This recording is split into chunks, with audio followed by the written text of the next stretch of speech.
네, 시청자 여러분 안녕하십니까. 광주BC 특별기획 2부작 1억 년 전의 유산 무등산 세계지질공원 진행을 맡게 된 김규빈입니다. 지난 일부 시간에서는 유네스코로부터 인증을 받은 지 2주년이 된 무등산의 현재와 또 의미와 가치를 중점적으로 얘기를 나눠봤고요. 오늘 2부 시간에서는 아주 오래된 현안입니다. 이 무등산을 중심으로 한 접근성 문제를 어떻게 할 것인가, 그 해결 방안을 토론을 해보겠고요. 그리고 보존과 또 활용 방안에 대해서도 중점적으로 얘기를 나눠보도록 하겠습니다. 오늘 말씀을 나눠주실 네 분을 소개해드리겠습니다. 무등산 세계지질공원 공동대표를 맡고 계시죠. 전남대 허민 교수 나오고 계십니다. 안녕하십니까? 네, 안녕하십니까. 반갑습니다. 네. 자, 그리고 이재창 무등산 보호단체 협의회 운동본부장께서 나오셨습니다. 예, 이재창입니다. 네. 자, 그리고 김향자 한국문화관광연구원 선임연구위원 자리하셨습니다. 안녕하십니까. 자, 그리고 끝으로 전영문 제주특별자치도 세계유산본부 박사께서 나오셨습니다. 안녕하십니까. 네. 자, 이 네 분과 함께 오늘 1시간 동안 얘기를 나눠보도록 할 텐데요. 먼저 준비한 영상 보시고 나서 토론 이어가겠습니다.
자, 오늘 이 시간에는 무등산 세계지질공원의 활용 방안 그리고 접근성 문제에 대해서 중점적으로 얘기를 나눠보도록 하겠습니다. 자, 먼저 허민 교수님, 네네. 지금 무등산은 국립공원으로 지금 돼 있는데요. 예, 예. 그러면서도 세계지질공원으로 돼 있습니다. 그렇습니다. 이 두 가지의 용어를 좀 설명해 주시죠.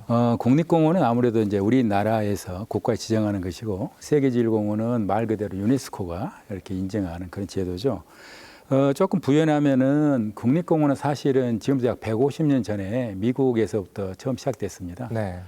미국의 엘로스톤 지역을 국립공원으로 지정하기 시작하면서 요세미테라든가 그리고 뭐 그랜드 캐년 좀 넓히면 캐나다의 밴프 같은 곳까지도 이제 지정을 해서 북미 쪽에서 하고 있는데 처음에 하게 된 그 목적과 취지는 그 아름다운 자연 생태계를 제대로 관리하고 보존해서 이걸 후세에 물려주자는 취지를 만들었고 우리나라에서 그 이 국립공원에 대한 그 정의를 좀 보니까 국가가 대표적 경승지를 가지고 보호하고 육성하고 그리고 국민의 보건과 휴양 그리고 정서 생활의 그런 향상의 어떠한 귀할 목적으로 국가가 지정 관리한다 이렇게 말씀되어 있는데 네. 아무래도 이제 그 저희들이 보는 관점 역시 이제 국립공원 차원에서는 보존과 그 다음에 생태학적인 활용에 대한 측면이 강할 것인데.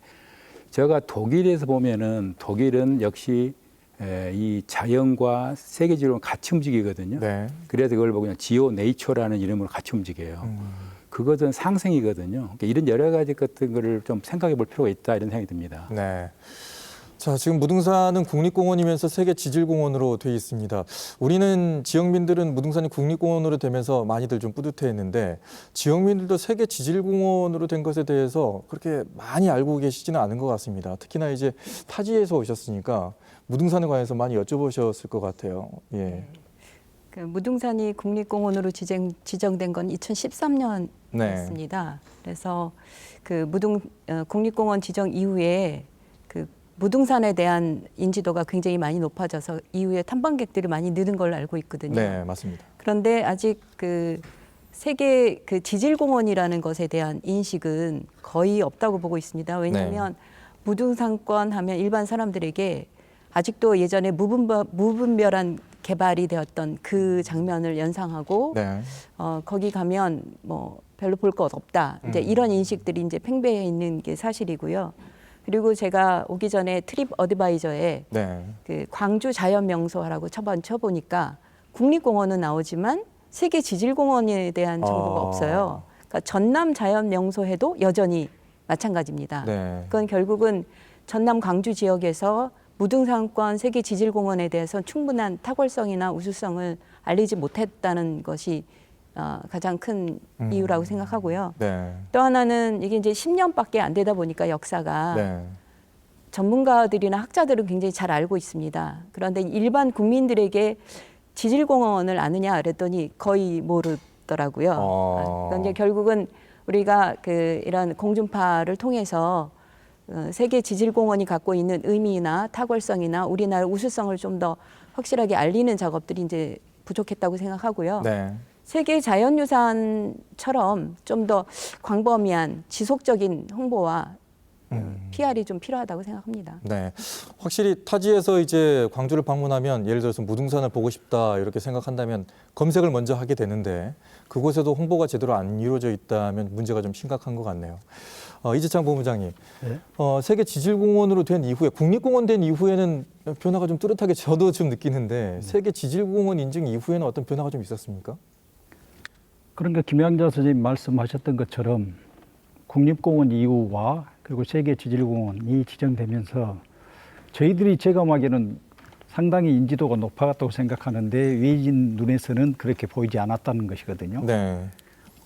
지금 객관적으로 드러난 그 숫자 중에 하나가 탐방객이 25% 이렇게 늘었고 또 그 삶의 만족도가 굉장히 높다 이렇게 나타나고 있어서 이건 내지인들은 상당히 그 변화를 체감하고 있는 것 같습니다. 네. 우리 안에서는 좀 느끼고 있는데 교수님 타지에서 오는 분들이 좀 제대로 알고 와야 될 텐데 그게 좀 부족한 것 같네요. 네, 아무래도 저희들이 또 부족한 건 반성을 해야 되고 네. 앞으로 가야 될 것 같은데 지금 저희들이 이제 2년 세계지질공원 된 지 2년 됐고 네. 그다음에 국립공원에는 2014년 됐으니까 23년이죠. 네. 그러기 때문에 한 7년. 아무래도 이제 좀 시간적인 개념도 있지만 저희들 좀 더 왕성하게 그러한 그 홍보도 해야 될 것 같기도 하고요. 또 저희들이 그를 이제 세계적으로 알리는 그런 일에 대해서는 좀 주저하면 안 되겠다는 생각이 많이 듭니다. 네. 자, 먼저 세계 지질공원이 된 제주 사례를 저희가 좀 벤치마킹 해야 되지 않을까 싶은데요. 박사님 어떻습니까? 제주 같은 경우에는 어떤 식으로 홍보를 하고 지금까지 변화를 좀 해왔나요? 일단 그 인지도 부분을 제가 먼저 하나 말씀드리고 네. 가겠습니다. 제주도는 이제 세계 자연유산, 생물권 보존 지역, 그 세계 지질공원 세 가지 이제 브랜드를 다 가지고 있는데요. 일단 세계 자연유산은 지정된 이제 유네스코 협약에 따라서 만들어진 게 지금 약 한 50년이 지났습니다. 네. 당연히 이제 50년 동안 유네스코라는 이름으로 많이 알려지고 인지도가 높아지게 된 이제 뭐 상이 됐고요. 지질공원은 이제 뭐 5년, 제주도 같은 경우는 이제 유네스코 프로그램이 되기 전부터 했으니까 이제 10년인데 세계유산이라든가 이런 거에 비해서는 상당히 이제 늦게 출발한 프로그램입니다. 그래서 네. 인지도가 전 세계적으로 아직까지 이렇게 높지 않은 실정이고요. 다만 많은 지자체들이나 나라에서 지질공원을 하고자 하는 이유는 뭐냐면 이게 활용과 보존을 같이 하고자 하는 목적이기 때문에 그걸 네. 충분히 이해하기 때문에 많은 지자체나 나라에서 지금 노력을 하고 있는 것이거든요. 네. 그 제주도는 지금 이제 10년 됐습니다. 10년. 저희가 제주도가 지금 인증 이후에 지질공원의 개념이라든가 이런 걸 알리기 위해서 트레일 행사를 저희가 10년 동안 계속 해오고 있습니다. 매년. 그 덕분에 이제 주민들이 이제 우리 마을이 지질공원이 됐구나라는 걸 알고 이제 인식이 높아졌고요. 그다음에 탐방객들이 와서 이제 경관만 이렇게 보다가 요즘에는 이게 왜 이렇게 아름다운 경관이 만들어졌을까? 뭐 이런 것에 대한 관심들이 많이 바뀌어가고 있습니다. 그래서 이제 단순한 제주도는 경관 보는 관광지에서 지질공원, 생물권 보존 지역 이런 브랜드를 가지고 저희가 계속 홍보를 하면서 활용을 하니까 이게 생태와 자연 이런 것들이 다 이유가 있구나. 네. 이런 식으로 조금 변해가고 있는 것들이 지금 이제 인증의 변화라고 할 수 있겠습니다. 제주도는 뭐 거의 10년의 시간이 있는데도 지금 이 정도라고 하니까 우리 무등산권 지질공원은 이제 2년밖에 안 됐거든요. 앞으로 더 시간이 좀 필요하겠는데요. 제주도에 대해서도 한 말씀 할 수 있는 자격이 있는 게 네. 저도 세계유산 위원을 했고 세계지질공원에 제가 제주도 재임 위원장을 했기 때문에 제주도가 가장 큰 것 중 하나는 여러 관광지가 있습니다만 사실 모든 사람이 수월봉을 이야기합니다. 수월봉이라는 곳은 사실은 세계지질공원 되게 이제는 전혀 알려지지 않은 아주 그 조그만 전혀 그런 동네였죠. 세계지질공원에 인증되면 대표적 명소가 되면서부터 수월봉에 있는 모든 그거는 지질학적으로 그 교과서에 나올 정도의 아주 대단한 그런 그 찬사를 받아왔고 전효문 박사뿐만 아니라 많은 분들이 또 세계 논문을 써가지고 세계 알리기 시작했고 그 지역 주민들이 전부 다 거의 대부분 지질 해설을 하면서 그 지역에 살고 태어난 것에 대한 그렇게 자랑을 하고 시작했어요. 지금도 가시면 해설하고 있거든요. 네. 그래서 마을 주민 스스로가 자기 스스로의 그 어떤 자부심으로 알리기 시작했기 때문에 굉장히 중요하다. 그래서 지금 세계 유네스코의 홈페이지에 제 첫 이 그림 중 하나가 제주도 소울봉의 동네분들입니다. 네. 그 정도로 달라지기 시작했다. 자, 그러면 우리도 좀 알려지지 않은 것이 있을 텐데요. 우리 두 분께 좀 물어보고 싶습니다. 무등산에서 정말 알려지지 않은 것인데 정말 알리고 싶은 것. 우리 이재창 본부장님은 어디를 지질공원 내에서 보십니까? 그러니까 경관적인 측면과 이제 학술적인 측면이 있는데요. 네. 특히 그 화순의 시무지기 폭포는 광주 분들이나 화순 분들 그리고 전국에서도 별로 알려지지 않는 이 폭포인데요. 네. 실질적으로 비가 온 후에 그 지역에 가면 전국 어디에 내놓아도 그 손색이 없는 그 물줄기와 그리고 경관 그리고 무지개가 피는 모습은 그 형연할 수 없고요. 사실 우리가 추구할 곳들은 뭐 경관뿐만 아니라 네. 여러 가지가 많이 있을 겁니다. 다만 저희들이 좀 더 노력을 하고 연구해가지고 속살 끄집어내야죠. 네. 저는 지금 이제 우리가 어떤 그 문화자원 가운데서도 우리 제철 유적지라는 것도 있고, 네. 그 다음에 담양이 경상마을 가면은 또 옛날에 금광산도 있거든. 이게 지금 사금이라고 하고 있는데, 저는 이런 그 질자원 요소들이 왜 거기서 그렇게 생산할 수 있었느냐에 대한 이야기를 할 때, 네. 그 지역을 끄집어내 가지고 다시 연구를 해 가지고 활용할 필요도 있을 것 같고, 네. 또 지금 그 산장 위에 보면은 난장이 마을도 있단 말이죠. 네. 좀 그런 것들도 우리가 좀 이제 다시 한번 더 이제 제고를 해야 할 것 같은데, 저는 특히 이제 지난 시간에 이야기했습니다만은 무등산의 천재에 되는 그 행사는 이거는 세계적인 어떤 축제의 행사로도 가능하다. 이거는 광주 시민, 전라남도, 담양 하순 주민 모두 합심되는 커다란 하나의 그 어떤 그 승화시키는 그런 네. 행사로서의 출발점이 된다라고는 생각합니다. 네. 전용문 박사께서 보시기에는 무등산권 세계 지질공원만의 특징을 가지고 있는 것이 혹시 예. 있으신가요? 제가 무등산을 지질공원 처음 시작할 때 느낀 게 뭐냐면요. 이런 대도시에 지질공원이 있는 곳은 여기밖에 없습니다. 네. 그래서 이제 메트로폴리탄이라고 하는 이 그냥 일반 도시가 아니라 이 거대한 도시의 지질공원을 갖고 있다는 게 장점이 될 수 있는 부분이거든요. 네. 왜 중요하냐면 대도시에 사는 사람들은 자연과 가까이 할 수 있는 기회가 별로 없습니다. 그런데 이제 이런 무등산이라는 산이 단순하게 산으로 존재하는 게 아니라 자연, 생태를 아우르는 하나의 거대한 공간이거든요. 그걸 도시 사람들이 누릴 수 있는 그것들을 접목하는 개념은 이 무등산만이 갖고 있는 개념입니다. 네. 그래서 저는 많은 도시들이 산을 끼고 있는 그 도시들이 많이 있기 때문에 아마 무등산이 모델이 된다면 다른 대도시들도 우리도 할 수 있겠다 하는 생각으로 바뀌고요. 저는 이게 사람들에게 지질공원이 줄 수 있는 가치라고 생각합니다. 예, 그냥 경관이 뛰어난 데 가서 경관을 보고 오는 수준이 아니라 가서 동물들 보고 체험하고 그 돌멩이들 왜 여기 있는지를 생각해보는 기회가 지질공원이 추구하는 가치거든요. 네. 그래서 그런 점은 정말 차별화됐다고 생각합니다. 우리가 이렇게 홍보를 잘해야 되는데 오히려 우리는 잘 모를 수도 있고요. 외부에서 보시는 분들이 우리를 더 자세하게 들여다보는 경우도 있는 것 같습니다. 김양자 위원님께서는 어떻게 보십니까? 저는 그 무등산권 세계지질공원의 굉장히 우수한 점 중에 하나는 주상절리가 대부분 네. 바닷가하고 호숫가에 있습니다. 그렇죠. 한탄강하고 제주도를 연상하면. 그런데 광주에는 산악지대에 있다라는 건 굉장히 특이한 점이고요. 이런 부분들 때문에 사실은 무등산권이 갖고 있는 세계 지질공원의 특수성이 네. 좀 있지 않을까 하는 생각이 들고요. 아까 우리 전용문 선생님 말씀하셨던 부분에 전적으로 동의합니다. 네. 광주광역시라는 큰 도시를 끼고 자연자원이 같이 공존한다라는 엄청난 특이한 곳이고요. 더 넓게 봐서는 담양이나 화순까지 엮어서 사실은 수많은 그 문화자원과 연계할 수 있는 굉장히 네. 좋은 조건을 가지고 있지 않나 이렇게 생각합니다. 자, 이제 이 얘기가 나와야 될 것 같습니다. 이렇게 무등산권을 중심으로 해서 담양, 화수 그리고 정상부까지 해서 지질 명소와 또 역사 문화 명소가 다 지금 산재해 있습니다. 근데 이거를 어떻게 이동 경로를 끌 것이냐, 접근성을 어떻게 쉽게 할 것이냐, 이게 지금 이제 우리가 얘기를 나눠봐야 될 것이거든요. 김양자 위원께 먼저 마이크를 드리죠. 일단은 저 문화관광 측면에서 말씀드리겠습니다. 네. 그러니까 정상으로 올라가는 문제는 이제 다른 문제라 요거는 다음으로 넘기고요. 일단은 그 24개의 스팟과 주변의 문화 자원과 연계가 굉장히 필요합니다. 그래서 엮어내는 거는 굉장히 중요하지만 이거를 무리하게 하나의 네트워크를 만든다고 해서 뭐 네. 지나치게 트레이를 많이 만든다거나 연결로를 만드는 거는 아니라고 생각이 들고요.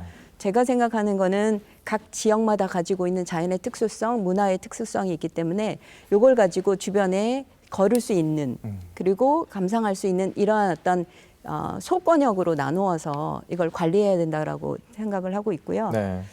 예를 들면 이제 한탄강 같은 경우에는 이제 수도권에서 가깝기 때문에 굉장히 많은 사람들이 찾고 있습니다. 근데 여기는 이제 이미 알고 계신 것처럼 지오 트레일하고 지질 교육 관광하고 엮어서 굉장히 다양한 교육들이 이루어지고 있고 시티 투어 버스를 가지고 사실은 많은 사람들에게 지질 공원의 우수성을 보여주는 이런 네. 작업들을 하고 있거든요. 네. 그렇다면 광주 전남 지역에서도 지질 투어 버스라는 부분들을 좀 고민할 필요가 있다라는 이제 말씀을 좀 드리고요.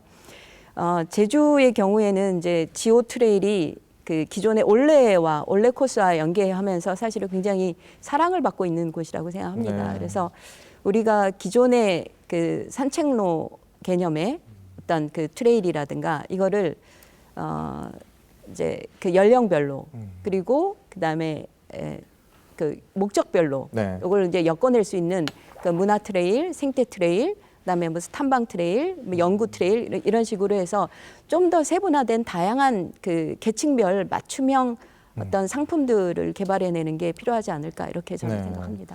허민 교수께서 일부 시간에 말씀하셨던 그 접근성 관련 얘기가 크게 연결을 시킨다는 얘기가 있었는데요. 그렇습니다. 저희들 광주, 전남, 담양이 같이 네. 하나 어울려진 무등산 권역이기 때문에 저희들이 하고 있는 지질 트레일에서 중요한 키는 이제 담양 추월산 끝에서부터 무등산까지 와서 그다음에 화순 운주서까지 가는 커다란 그 하나의 그 동맥의 지질 트레일이 만들고 그다음에 또 이제 그 무등산 밑을 돌고 있는 지금 무돌길 형태를 좀 지질 트레일 다시 바꾸고 그다음에 무등산 정상 오는 길에 여러 루트가 있어요. 그래서 그 루트를 정림사에서부터 정상을 지내가지고 신무주로 해가지고 이수로 내려가는 길하고 그다음에 화순에서 올라와가지고 다시 또 거의 백만능선 통해가지고 장무줄 해가지고 또 담양으로 내려가는 이런 길들을 크게 우리가 지금 수혜를 보고 일을 하고 있는데요. 네. 기본적으로 방금 그 김영자 우리 박사님 이야기한 대로 저희들이 그런 부분에 대해서 조금 더 지혜를 모아야 될 것 같아요. 저희들이 뭘 하다 보면 이게 정말로 그 보존 차원의 트레일에 불구하고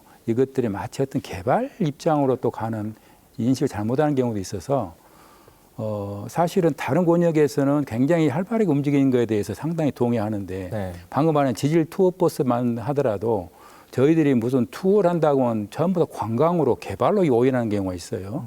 그건 아니란 말이죠. 생태학적인 보존을 중심으로 한 것인데도 불구하고 그래서 우리 지역민들이 정말 그걸 이해를 같이 해야 될 거라는 생각이 좀 들어요. 네. 제주 같은 경우에는 어떻습니까? 이런 경우에 어떻게 하셨나요? 제주도가 지질 트레일 저희가 5개가 있습니다. 네. 5개가 있는데 제주도가 전체가 지질공원이고요. 네. 12개, 13개 이제 지질 명소가 있습니다. 네. 그 명소를 다 아우를 수는 없고요. 하나의 명소를 중심으로 그 마을의 역사, 문화, 자연을 그를 아우러지는 하나의 코스를 만들고요. 난이도에 따라서 A, B, C로 나눕니다. 어허. 그래서 C 코스 같은 경우에는 뭐 서너 시간 정도 걸리지만 지질학자를 위한 코스, 지질 전문가, 관심자를 위한 코스, A 코스는 1시간 내외 가족 단위 아이들이 갈 수 있는 코스. 네. 그런 식으로 이제 코스를 나눈 트레일을 저희가 운영하고 있고요. 이거 트레일이 조금 활성화되니까 어떤 점이 좀 달라지냐면 지질공원의 명소가 아닌 마을에서 네. 지질공원을 시켜달라라고 해서 이제 마을에서 문서를 보내서 관심을 우리 마을도 보이는군요. 좀 시켜달라 그런 식으로 변하고 있는 추세입니다. 네.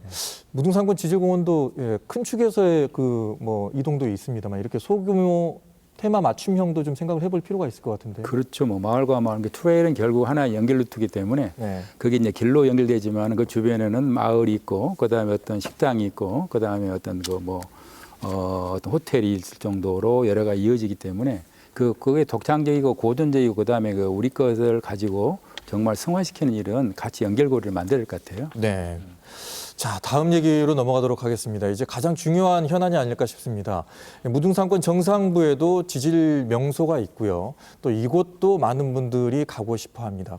그런데 이제 정상부에 있다 보니까 이 접근성 문제가 계속해서 나왔습니다. 이 문제는 아주 오래된 문제인데요. 이재창 본부장님, 언제부터 이 문제가 좀 대두가 됐었죠? 그 무등산 보호 활동을 시작하면서 시작된 얘기죠. 네. 사실은.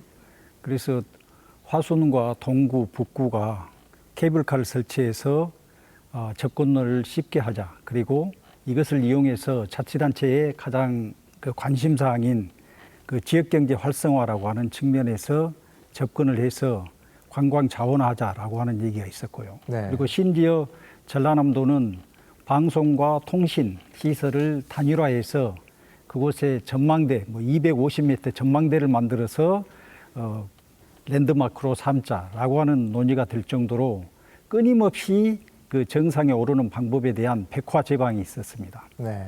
다만 저희 단체는 이러한 것들에 대해서 국립공원과 지질공원 이후를 대비하면서 그때까지는 전체 다를 반대하고 그리고 시민의 여론이 그 하나로 모아지기 전까지는 어느 곳도 먼저 실시해서는 안 된다라는 생각을 해왔었습니다.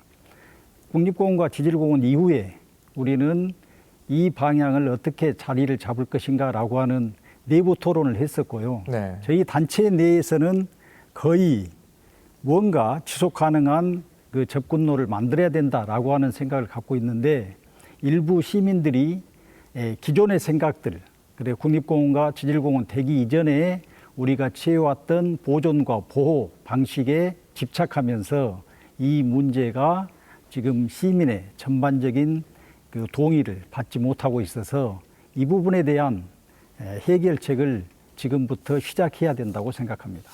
교수님, 그 유네스코 인증을 받게 될 때 그 정상부에 있는 그 지질 명소들 있지 않습니까? 거기에 네, 대한 네. 뭐 접근성에 대한 부분도 점수에 들어갑니까? 예, 저희들이 좀 그 부분이 상당히 지금도 해결의 숙제입니다. 네. 저희들이 처음에 2010 인증받을 때 여러 가지 4가지 약간 기본적인 조건이 있었는데 네. 그 조건 가운데서 이제 서로 지역이 서로 나눠져 있기 때문에 합일점에 대한 기구, 그거는 이제 재단을 지금 광주 중심하고 있기 때문에 재단에 대한 문제는 어느 정도 해결되고 있는데 중요한 거는 이제 그 노약자라든가 그다음에 이 그 어린아이 아니면 모든 사람이 이용 가능하고 거기 가서 교육을 받을 수 있는 개념의 어떤 그 접근에 대한 이야기였습니다. 근데 그게 이제 저희들은 이제 안타깝게도 저희들의 20개 지질공원 가운데 10군데가 무등산 정상부에 있는 관계로 해서 명소가 네. 거기에 어떤 그 접근에 대한 이용 가능에 대한 문제. 이거는 이제 접근이라는 거는 저희들이 말하는 거는 교육적인 접근과 활용이거든요. 그리고 이것은 생태학적인 접근 활용이지 네. 어떤 개발이 아니에요. 그러니까 이거를 잘 우리가 이제 이해시켜야 될 것 같은 부분이 있는데 네. 그건 하나의 숙제입니다. 지금 그 재인증할 때 굉장히 중요한 그 이슈가 될 것 같습니다. 네. 제주도 같은 경우에도 비슷한 논쟁이 있었을 것 같습니다. 어떻습니까? 예, 제주도가 지질공원 되기 이전에요. 한라산 케이블카에 대한 논쟁은 뭐 그전에 있어 왔고요. 똑같이 케이블카 논쟁이 있었습니다. 예, 지금은 뭐 그런 것들이 수면 아래에 이제 지금 뭐 잠잠한 상태고요. 네. 다만 이제 제가 무등산 지금 정상 부분 관련해서 제가 뭐 여러 가지 좀 생각해 본 점을 말씀드리면 유네스코 지질공원을 저희가 이제 한 4번 정도 외국에 심사를 갔었습니다. 네. 갔었는데 다른 나라 특히 중국 같은 경우에 제가 2번 심사를 했었는데 이미 이제 케이블카나 그다음에 엘리베이터 같은 것들이 이미 다 설치가 되어 있고 근데 저희가 같이 동행했던 저 다른 심사자인 경우에 저런 것들이 문제가 되지 않느냐라고 제가 한번 이제 같이 의견을 들어보니까 유산에 대한 진정성을 훼손하지 않는다면 사람에 대한 접근성에 대해서는 크게 문제되지 않는다라는 이야기를 했었고요. 재작 2018년에 유네스코 세계지질공원 총회를 이탈리아 아다멜로 브렌타라는 곳에서 했었습니다. 네. 이제 남쪽에 있는 알프스의 이제 일부인데요. 거기에도 이제 여러 방면으로 케이블카가 설치가 되어 있더라고요. 그래서 이제 거기에 참석했던 세계지질공원 그 위원들이나 참가자들도 거기에 대해서 경관에 대해서 문제를 제기하기보다는 이런 경관을 조금 더 손쉽게 접근해서 다 같이 향유할 수 있다는 것에 대해서 상당히 어떻게 보면 긍정적인 입장에서 많이 평가를 했다고 생각을 합니다. 네. 예. 김양자 위원께서는 어떻게 보십니까? 일단은 보존과 개발이라는 거는 항상 대체할 수밖에 없는 거였고 네. 또 국립공원의 케이블카 문제는 어제 오늘 일이 아닙니다. 네. 최근에 사천의 해양 케이블카 이외에는 거의 불어된 상황에 있고요. 네. 들여다보면 이제 시민들과 환경 단체들의 반대가 가장 큰 부분이라고 생각하는데 문제는 우리가 그 환경의 훼손을 어느 정도 감당해낼 수 있느냐에 대한 합의가 좀 필요하다고 생각이 네. 들고요. 왜냐하면 출발부와 정상부에 뭔가 케이블을 놓는다고 한다면 아니면 또 삭도를 놓는다고 한다면 환경 훼손은 불가피하다고 생각합니다. 근데 그럴 때 어느 정도까지냐라는 것에 대한 가장 큰 우리가 감당해낼 수 있는 아까 말씀 진정성을 그 훼손하지 않는 범위가 무엇이냐라는 게 굉장히 중요한 문제라고 생각하고요. 또 하나는 이제 무등산의 경우에는 좀 다르겠지만 어느 노선을 갖느냐에 따라서 이해관계가 굉장히 첨예하게 다른 경우도 있습니다. 그럴 수 있죠. 예, 왜냐하면 그 경제적 이득이 이제 맞습니다. 누구에게 돌아가느냐의 문제 때문에 굉장히 네. 중요한 문제고요. 또 하나 가장 중요한 문제 중에 하나는 저는 그 친환경 뭔가를 만든다고 해도 결국 정상부에 많은 사람들이 올라갈 수밖에 없는 이런 이제 환경이 만들어지기 때문에 우리가 그 생태적 수용력이라는 걸 어디까지 볼 것이냐라는 것을 명확하게 정의하고 네. 관광객 아니면 탐방객에 대한 관리가 필요한데 이제 이 부분을 우리가 담보하면서 간다면 충분히 환경적인 측면도 보존해 가면서 우리가 원하는 어떤 새로운 접근 방법을 찾아낼 수 있지 않을까라고 생각합니다. 네. 지금 우리가 이 얘기를 하는 이유는 오래된 군사도로가 뒤에 있습니다. 저도 이제 무등산 올라갔다가 오면은 힘들 때는 뒤쪽으로 이제 오르락 내리락 하거든요. 하민 교수님, 그 지금 나 있는 곳을 지금 이용하자는 말씀이신가요? 그래서 저희들이 크게 한번 다시 대의적인 측면을 한번 봐야 될 것 같아요. 네. 지금 예를 들어서 저희들이 이제 세계지질공원의 약 30%가 국립공원 구역이 돼 있고 국립공원 구역 가운데서 지금 저희들이 좀 논쟁이 되고 있는 논쟁이라기보다는 약간 대화 의견 내에 되어 있는 지역인데 실질적으로 현재 지금 저희들이 원유사에서 올라가고 장불제까지 올라가는 그 길은 이미 지금 1967년부터 그 위에 방공포대가 만들어지는 과정에서 네. 군사도로화 돼 있죠. 네. 관찰하지만 돼 있고 거기를 지금도 차량들이 국립공원 차량들 다이얼 차량도 올라다니고 있습니다. 맞습니다. 물론 지역민들에게는 약간 이제 먼지를 내리는 그런 것 되지만 저는 이제 다른 거 지금 케이블카니 뭐 다른 논쟁이 아니라 우리가 이제 어떻게 하면은 좀 더 있는 것을 활용해서 갈 수 있느냐라는 그 측면이 지금 이제 있는 것 같아요. 네. 근데 그런 측면을 가지고 이야기했을 때 일부에서는 그 이왕 지금 나와 있는 도로를 우리가 뭐 친환경을 하든 아니면 다른 걸 하든 간에 뭔가 이용해 보자는 측면이 있는 거고 네. 또 약간 이걸 이제 그 우려하는 측면에서는 이것도 보존시키려면은 길 자체도 없애야 된다라는 게 또 있어요. 네. 서로의 의견은 당연히 다를 수가 있습니다. 네. 그러지만은 좀 더 넓게 크게 보면은 결국은 길을 만드는 건 사람이거든요. 사람은 어디든지 길이 없으면 다녀가지고 자기들 길을 만들어내는 거거든요. 네. 그런다면은 우리는 이왕이면 있는 길에다가 다른 것보다는 여기를 이용하면서 같이 어떻게 합리적으로 가보자고 한다면은 그건 약간 대화할 수 있는데 제주도 우리 전용 박사님 이야기해 주실 수도 있겠지만은 제주도도 지금 한라산 올라가는데 관음사라든가 위에까지 거의 1100고지까지가 지금 그 버스나 차량 올라가잖아요. 지금. 네. 그런 걸 생각한다면은 우리가 뭔가를 어떻게 가야 될 것인가에 대한 우리 대전제의 주제로서 우리가 이야기를 하자는 것이지 뭘 놓자는 건 두 번째 같아요. 우선 어떻게 갈 것인가. 제주도 경우를 좀 알려주시죠. 한라산에 그 차량이 올라가는 그 현황에 대해서 좀 알려주시죠. 한라산에 차량이 직접 올라가는 건 아니고요. 네. 한라산 이제 양쪽 네 방향에서 이제 관통하는 도로들이 있습니다. 네. 그 도로에서 이제 탐방이 이제 이제 등산이 시작되는 거죠. 그래서 뭐 영실 코스, 관음사 코스, 어리목 코스 뭐 이런 코스들이 다 해발 1000고지 내외에서 탐방을 시작하거든요. 네. 거기서부터 약 한 1950까지 뭐 한 900m를 이제 걸어서 가는 코스들이고 그것들이 사방으로 연계되어 있는 그런 개념이라서 출발 지점이 사실 진정성으로 따지면 해발 바다에서 0으로 시작해서 올라가야 됩니다. 예전에는 그 산악인들은 그런 코스를 이용하지 않고 진짜 바닷가에서 시작을 했답니다. 네. 용도암 바닷가에서 등산을 시작해서 1950m까지 가야 진정한 등산이라고 했다고 하는데 요즘은 뭐 제주도는 1000m 시작하는 게 당연히 받아들여지고 있는 거죠. 그러면 그 고지까지는 어찌됐든 간에 길이 좀 나아져 있다는 얘기인가요? 예. 누구나 갈 수 있는 자전거뿐만 아니라 뭐 버스도 다 갈 수 있는 코스가 다 마련돼 있죠. 거기에 대한 뭐 관리라든가 거기에 대한 도민적인 합의는 다 있었던 건가요? 예, 이미 뭐 516 도로라고 하는 도로라든가 기존의 도로들이 다 만들어져 있기 때문에 거기에 네. 대해서는 뭐 불만을 제기할 뭐 이유는 없었던 것 같습니다. 그렇군요. 일단은 그 사회적인 합의 또 지역에 있는 민심을 좀 모아야 될 것 같은데 무엇보다도 이제 무등산을 사랑하는 모임이라든가 환경 단체들의 주장이 있었습니다. 그 얘기를 좀 들어보고 싶습니다. 여기에서 좀 합의가 좀 필요할 것 같은데요. 이재창 본부장님. 그러니까 접근성 문제에 대해서 국립공원과 지질공원 된 이후에 다양한 그 요구들이 있는데요. 저희들이 생각하는 것은 국립공원과 세계 지질공원이 된 이후에 이것들을 훼손을 최소화하면서 접근성을 높여서 이 자원을 세계화하는 것들이 바람직하다라고 하는 생각을 갖고 있습니다. 그런데 아직까지는 그 논의가 구체적으로 되고 있지 않은 것 같습니다.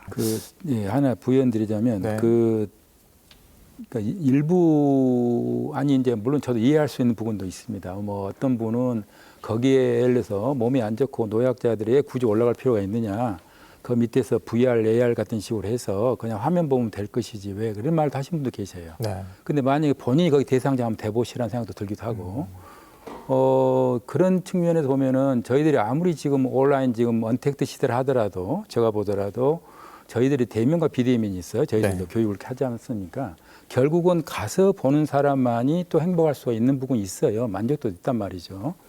그럼 그런 점에 대해서는 좀 다양하게 좀 넓혀야 되겠다. 그리고 그걸 정말 우리가 깊숙이 들여다보고 정말 이거는 그 우리 것보다는 세계인들과 함께 할 수 있는 뭔가의 우리 거에 대한 자부심의 어떤 함양의 측면에서도 가보자. 네. 이런 측면을 저희들이 합의를 해가면서 대전제로 가야만이 이 작은 논쟁에서부터 큰 대의가 먼저 흐트러지면 안 된다는 얘기잖아요. 네. 이 얘기는 지금 나올 시기면은 분명한 것 같습니다. 제주도도 비슷한 뭐 사례가 있지 않았습니까? 지역사회 합의가 이렇게 쉽게 이루어지지는 않았을 것 같습니다만. 예, 한라산 그 접근성 문제는 뭐 아직까지 해결되지 않는 거죠. 네. 일단은 그 이유가 제주도가 뭐 한라산이 천연보호구역이고 국립공원, 세계자연사 지정되면서 사람들이 한라산인 경우는 지금 뭐 케이블카나 이런 접근성에 대해서는 고려는 하지 않는 것으로 일단 정리를 하고요. 네. 대신 이제 다른 곳 만장굴이라든가 일출봉이라든가 그런 곳에 대해서 더 많은 접근성을 강화할 수 있는 방향으로 저희는 조금 방향을 달리한 것 같습니다.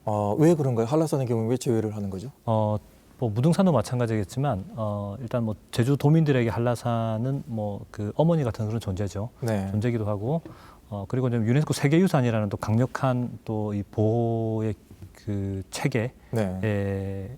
또 지정이 돼 있기 때문에 그래서 더 이상 제주도는 뭐 한라산의 접근성에 대한 논쟁은 사실 거의 없는 실정이고요. 오히려 저희는 지금 탐방을 좀 제한하는 추세. 오히려 더. 왜냐하면 관광이 너무 많이 증가하니까 예약제를 시행을 한동안 했었습니다. 네. 근데 이제 코로나 때문에 다시 이제 풀렸지만 그래서 저희는 이제 한라산에 대한 접근성보다는 오히려 다른 지역을 개발하고 발굴하고 그런 거에 대한 접근성을 더 코스를 더 만들어 나가는 형태로 지금 한 가지 진행하고 네. 있습니다. 제가 이해를 돕고 보면은 제주도는 세계유산하고 세계질공원이 있지 않습니까? 근데 세계유산은 딱 한정된 지역입니다. 네. 한라산과 검은오름계라는 곳만 한정돼 있어 세계유산이고 나머지 제주도 전체가 세계질공원입니다. 네. 세계유산은 보존이 목적입니다. 그래서 방금 전 박사 말씀하신 그런 관계가 보존 측면이 강해져 있고 나머지는 세계질공원은 보존과 활용에 대한 측면이 있기 때문에 제주도의 방침은 좀 그렇게 할 수도 있다고 생각합니다. 예. 저희들은 이제 또 그런 차원도 또 고려해야죠. 뭐. 예. 김현정 의원님, 환경과 그리고 이제 접근성의 문제 어떻게 보십니까?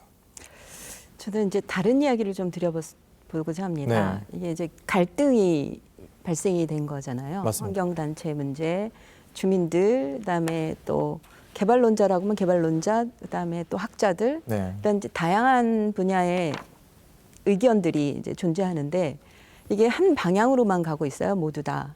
이 갈등을 관리할 수 있는 그런 기회를 만들어야 되는데 우리 사회가 그게 부족한 것 같아요. 그래서 공론화시켜서 수기 과정을 거쳐서 어떤 결론을 좀 도달해야 되는 좀 지난한 과정을 거쳐야 되는데 네. 일단은 논의만 하고 그냥 머무른다라는 거죠. 네. 그러니까 스위스의 터널을 하나 만들어내는데 40년 동안 주민과 환경단체들이 대치하다가 결국은 터널을 만드는 것으로 이제 합의를 보는 과정들을 볼 때 우리도 이게 당장 내일 만들어낼 수 있는 접근성의 개선이 아니라는 거죠. 네. 그렇다면 지금부터라도 차근차근 어떤 논의를 해가면서 그러니까 충분하게 서로의 어떤 해법을 만들어 나가는 과정들이 일단 우리에게 굉장히 중요한 앞으로의 숙제가 아닌가 이렇게 생각합니다. 아마도 이 자리도 아마 그런 과정 중에 하나일 것 같습니다. 방송을 보시는 분들도 그동안에는 별 크게 관심을 갖지 않다가 이 방송을 통해서 또 관심을 갖게 되는 계기가 되지 않을까라는 생각이 드는군요.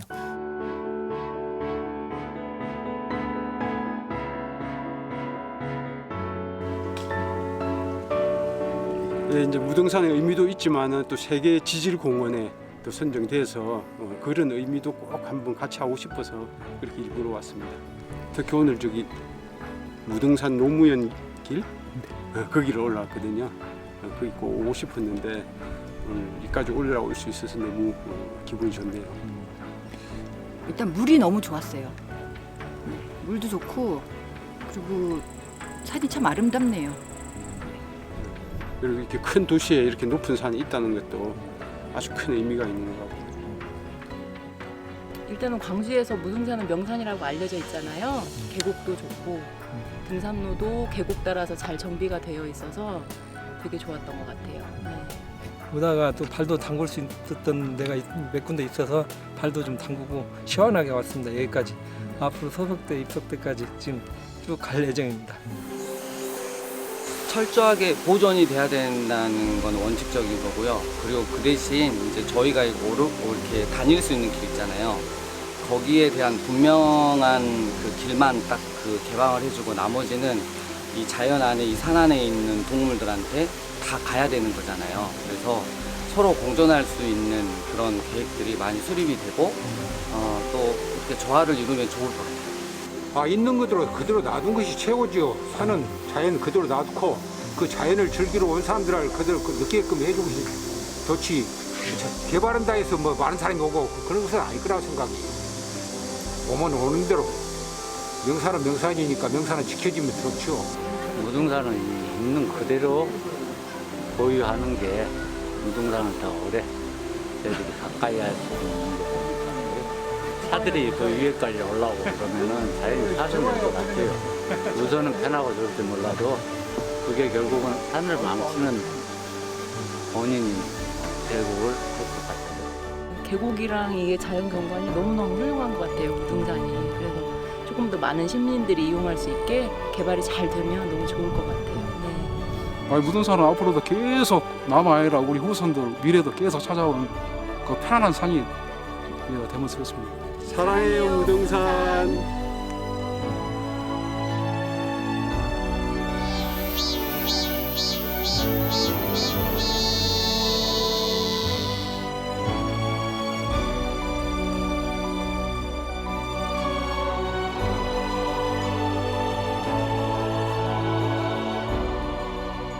자, 접근성의 문제에 대해서 얘기를 좀 나눠봤고요.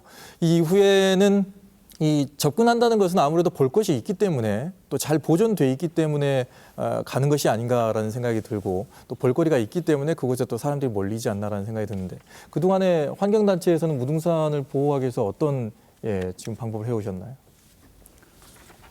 그러니까 저희들이 87년부터 시작을 해서 지금 약 32년 정도 무등산 보호 활동을 해왔는데요.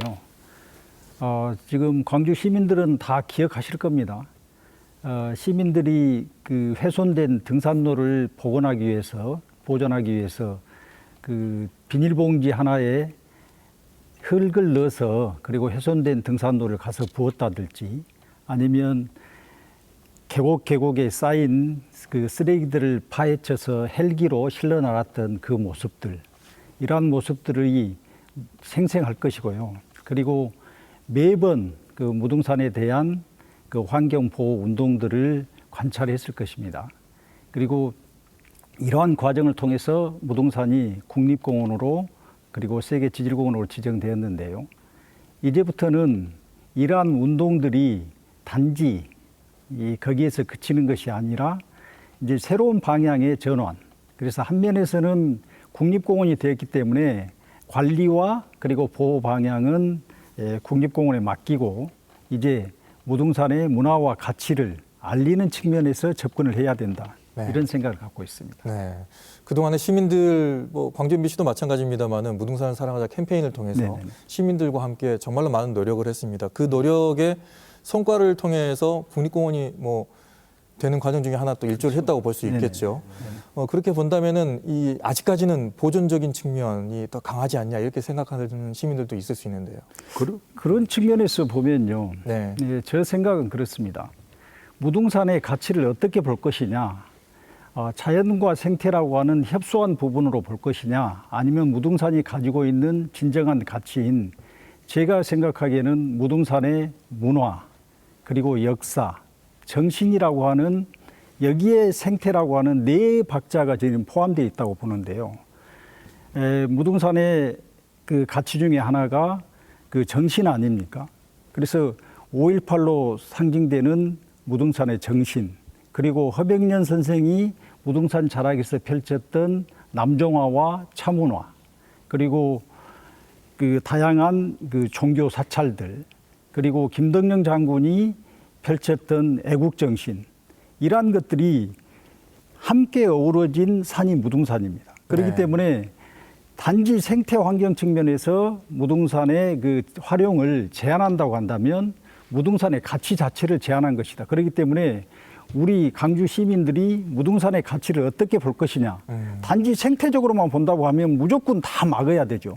근데 무등산에 이 숨어있는 가치들을 다 살리려고 생각한다면 고민해야 된다. 고민해봐야 되겠네요. 네네네. 교수님 어떻게 생각하세요? 그래도 생태계를 복원하는 우리의 그 일련의 과정은 네. 여러분 알다시피 장불제 못 가서 지금 그 과거의 군부대를 완전히 이동시키고 거기를 완전히 지금 생태 살아나는 곳으로 바꿔놨잖아요. 네. 이것은 무등산 보호단체 비롯해서 시민의 힘이었어요.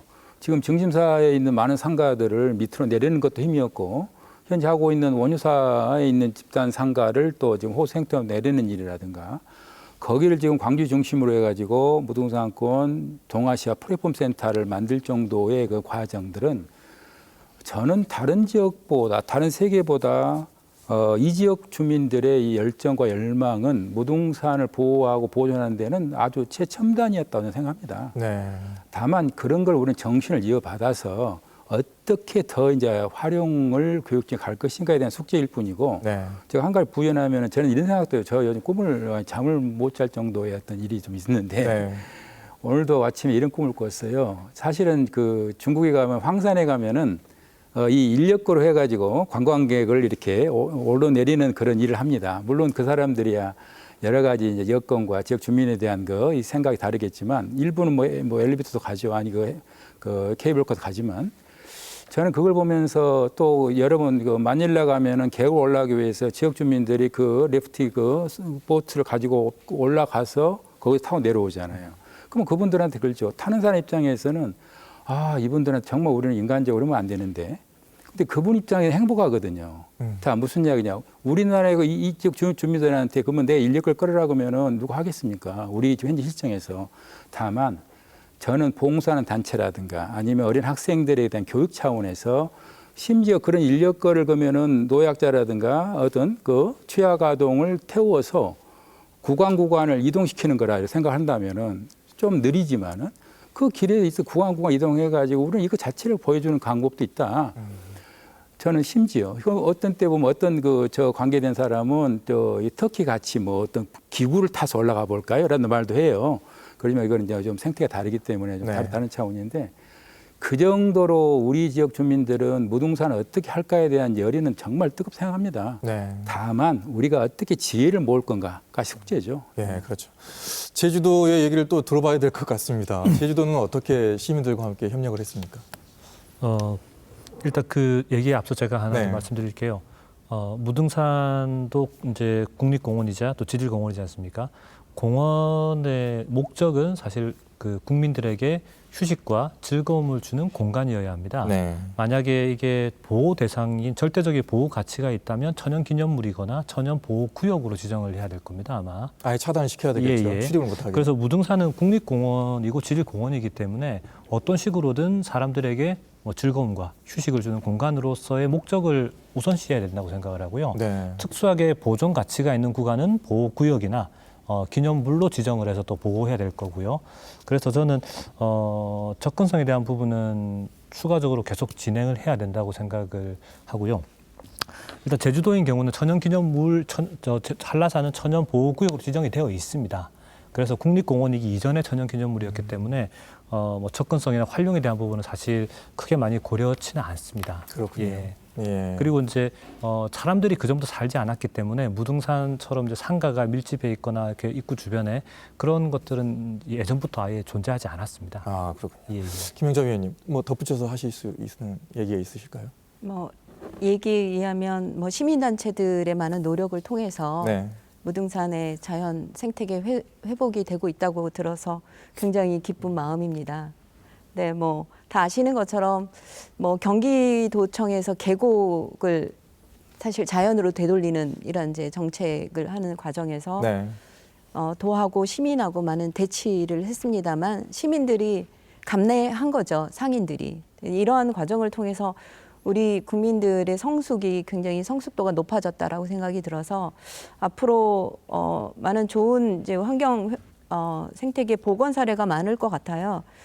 제가 생각하는 것 중에 하나는 이제 이 소중한 유산들을 지켜내는 이제 사람들에 대한 이제 지금 여기 그 무등산 보호단체 협의 운동본부장님도 나와 계신데 일단은 우리가 어떤 사람들이 되느냐가 굉장히 중요한 것 같다고 생각이 네. 들어서 뭐 이미 뭐 제주도의 곶자왈 사람들, 그다음에 이제 우포늪 지킴이 이런 사람들과 단체들은 지역의 자연을 복원해내기 위해서 굉장히 노력을 많이 한 좋은 사례라고 생각이 들고요. 네.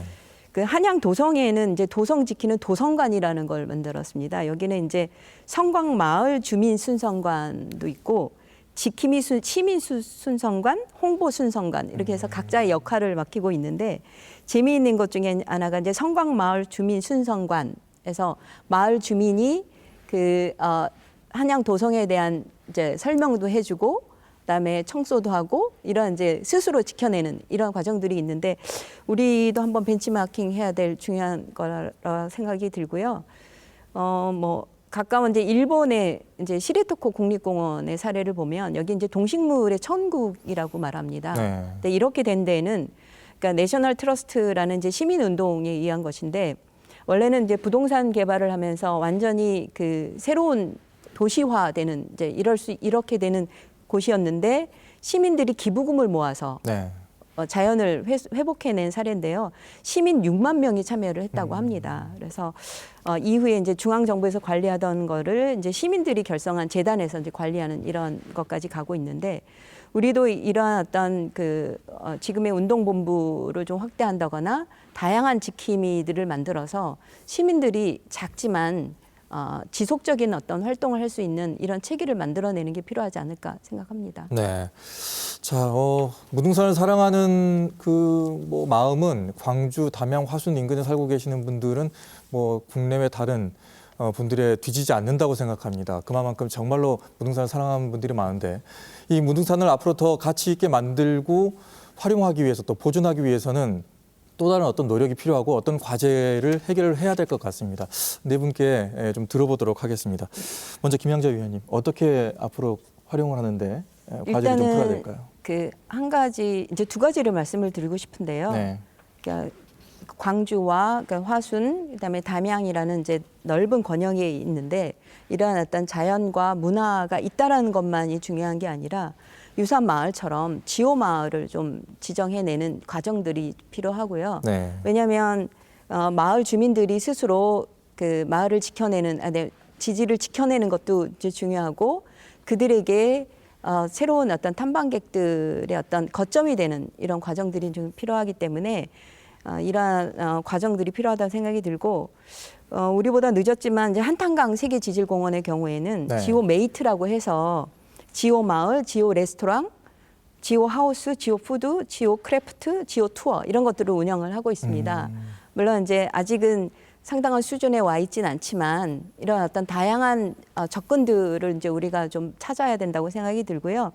아까 이제 플랫폼 얘기를 이제 허민 교수님께서 말씀하셨는데 그 지오 플랫폼이 굉장히 중요한 것 같아요. 네. 근데 이제 제가 생각하는 플랫폼은 단순한 어떤 장소 건물이 아니라 사람들이 모이는, 정보가 모이는, 그리고 그동안에 우리가 가지고 있는 지질과 문화와 자연에 대한 아카이빙을 통해서 우리의 어떤 자산들을 축적해내고 여기에 또 해설사라든가 이런 사람들이 모여서 새로운 걸 연구하고 새로운 상품도 만들어내고 새로운 기획도 하고 이제 이러한 되는 어떤 플랫폼을 만들어내는 게 굉장히 중요하다고 생각합니다. 네, 여러 가지가 좀 융복합되어 있는 것이 좀 필요하다는 말씀이시네요. 박사님께서는 어떻게 보십니까? 무등산이 세계적으로 또 알려지기 위해서는 어떤 과제를 좀 해결을 해야 될까요? 지금 아까 말씀하신 그 지역 브랜딩 사업들, 네. 제주도에서 이미 이제 2005년부터 진행을 했던 사업이고요. 지금 한탄강에서도 하고 있고 무등산에서도 되게 열심히 하고 있는 것으로 알고 있습니다. 제가 가진 자료 중에 두 가지를 갖고 한 지오 트레일이라고 하는 이제 이런 자료가 코스별로 이렇게 나와 있습니다. 네. 지금 이제 일정 구역을 묶어서 트레일을 만들고 거기에 이제 역사, 문화, 생태를 다 결합하는 이런 사업들을 계속 하고 있더라고요. 저는 이런 것들이 이제 무등산 권역 전체에 넓어져서 조그만 마을을 중심으로 그 마을에 사람들이 찾아오기 위해서는 뭐 뛰어난 경관 하나만 가지고는 충분하지 않거든요. 네. 그 경관을 중심으로 역사, 문화, 사람의 이야기를 엮어야 되고 그리고 그 이야기를 하는 사람이 그 지역 주민이어야 합니다. 다른 곳에서 오는 게 아니라 그렇죠. 그래서 그 지역 주민들을 해설사로 고용하고 그 사람들에게 교육을 받게 해서 우리 마을의 자부심을 느낀 이후에 그 자부심을 탐방객에게 전달하면 그 사람들이 보호하는 목적도 있고 오는 사람들은 감동하게 되고 네. 저는 이런 것들이 이제 선순환의 구조라고 생각을 합니다. 예. 그래서 코스를 만들어내고 주민을 교육하고 주민이 주인이 돼서 안내를 하고 그래서 사람들이 더 늘어나게 되고 그러면 어떤 일이 생기냐면요. 관광객들이 풀한 포기를 못 꺾습니다. 왜냐하면 그 주민들이 그거 꺾으면 안 된다고 말씀하세요. 그게 저는 이게 정말 그 지질공원이 바라는 그 자연적인 그 발전, 지속 가능한 발전의 개념이라 생각하고요. 네. 그 것들도 있고 또 하나는 이 광주 전남에 사는 학생들에게 무등산이 정말 교육의 장소, 경관, 교육 이런 것들의 장소로 활용될 수 있는 기회로 정교화되는 프로그램이 일정하게 포함되어 있으면 좋겠습니다. 네. 왜냐하면 이것들은 그냥 산에 올라간다는 개념이 아니거든요. 가서 거기에 있는 것들을 이해하고 보는 정말 좋은 그런 그 기회를 갖고 있는 겁니다. 이 전남 광주는. 그래서 그런 것으로 먼저 자리매김을 한 이후에 그런 것들이 전국적인 단위로 또 세계적인 단위로 넓어지는 그런 방식으로 가야 되지 않을까라고 생각합니다. 네. 무등산은 최고의 조건을 가지고 있죠. 뭐 생태적인 교육은 뭐 두말할 나위 없습니다만은 무등산 자락에는 인문학적인 것들이 너무나 많기 때문에 그런 인문학적 교육도 충분히 할 수 있지 않나라는 생각이 듭니다. 자, 이재창 본부장님. 예. 보호단체협회에서는 어떤 과제를 좀 해결을 해야 널리 알릴 수 있을까요? 그러니까 모두에도 말씀드렸지만 무등산의 가치에 대한 규정이 정확하게 이루어져야 된다고 봅니다. 네. 그러니까 자연 생태적인 관점만을 주장하다 보면 무등산에 묻혀진 그 속살들이 다 소실돼 버리는 그래서 무등산의 실체를 알리지 못하는 상황이 벌어진다 이렇게 생각합니다. 네. 그래서 일단은 무등산의 역사와 문화와 그리고 정신과 생태 환경이라고 하는 이 네 박자를 살리는 여기에 대한 규정을 명확하게 하고 그리고 다 아시지만 무등산은 지난 30년 동안 시민들이 갖고 온 산입니다. 네. 그래서 그 누구도 무등산 훼손에 대해서 말할 수 없습니다. 이것은 시민들의 저는 동의고 합의라고 생각합니다. 그러면 이 범위 안에서 세계적으로 보면 국립공원 우리가 잘 아는 국립공원 다 있지 않습니까?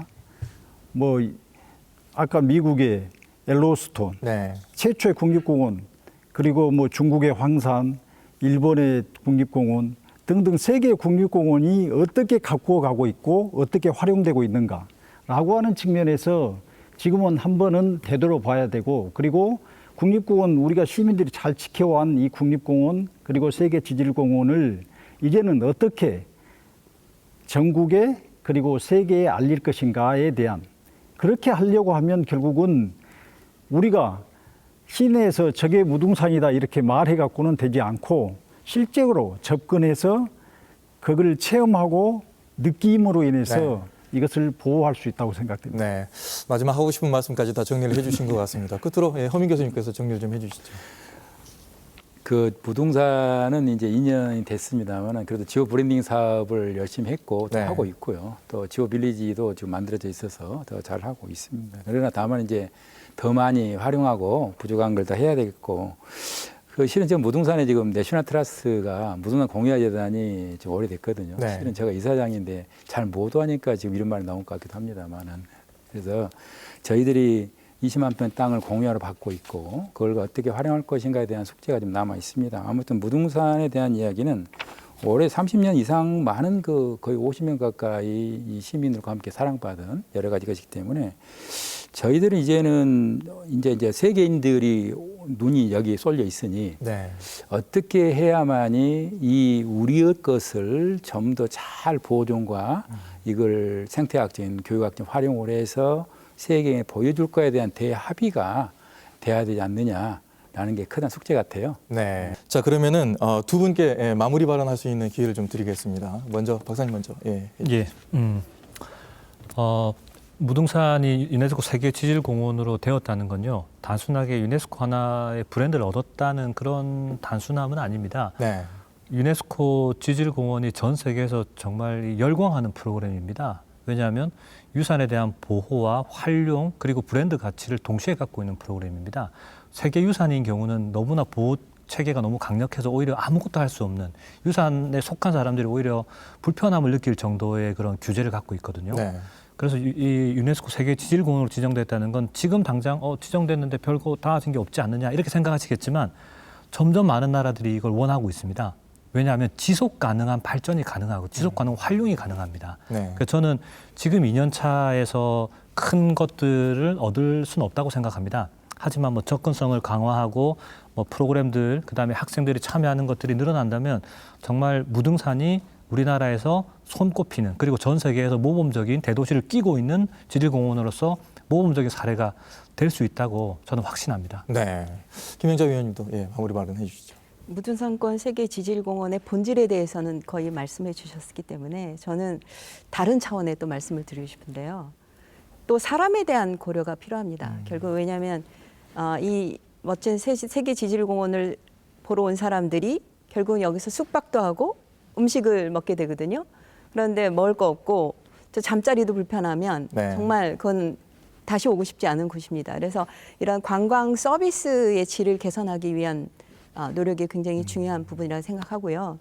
또 하나는 무등산 자원 자체만이 아니라 주변 환경과 또 지원 마을과 연계해서 네. 경관관리 계획을 수립해야 된다고 합니다. 그래서 어떤 작은 것이라도 우리가 디자인 개념으로 좀 들어가고 새로운 시설물을 설치하더라도 이 지역 환경에 맞게 만들어내는 그래서 경관 협정 같은 거를 주민과 함께 만들어 나가는 과정 이런 어떤 외적인 것들도 같이 함께 되어야만 이 가치가 더 상승하지 않을까 이렇게 생각합니다. 예.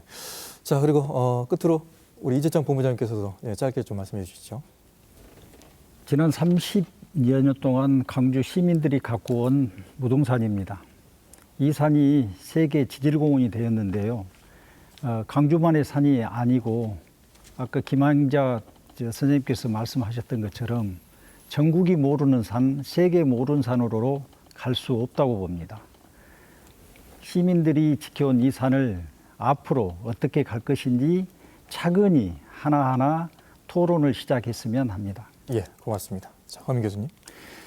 우리 것이 세계적이라는 말을 많이 합니다. 사실 이제 우리 무등산 권역이 유네스코란 브랜드를 달고 이제 세계로 가고 있습니다. 우리가 갖고 있는 이런 자산을 우리가 어떻게 잘 우리가 노력하고 보여줘야 될 거에 대한 우리 숙제 같습니다. 오늘 이 토론이 이제 이러한 그 논의의 출발점을 생각한다면 앞으로 우리가 더 많은 또 토론과 또 공청회를 거치고 또 시민의 합의를 이끌어내서 정말 우리의 것을 세계와 함께 공유할 수 있는 그러한 그 시민의 대정신을 발휘해 줄 것을 믿습니다. 예. 자, 긴 시간 동안 네 분 말씀 너무나 감사드립니다.